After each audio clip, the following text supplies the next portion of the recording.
Ako si Master Reynold Indomingo, NCO ng 25th IB, 30 years, mag-30 years na po ako dito sa 25th IB.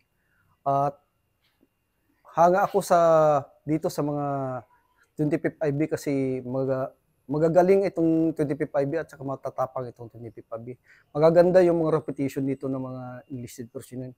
Lalo na yung si Master Gabais, si Romeo, Staff Sergeant Romeo Gabais, nung kasama pa ngayon ng panahon, yung talagang nagbuwis buhay doon sa Abu Bakar.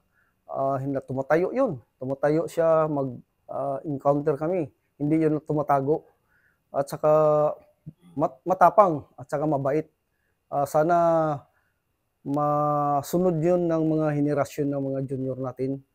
Kagaya sa amin na yun ang believe ako sa kanya kasi siya lang ang senior NCOs na matapang na tao at saka magaling na tao na nakikipagbaka doon sa kwan.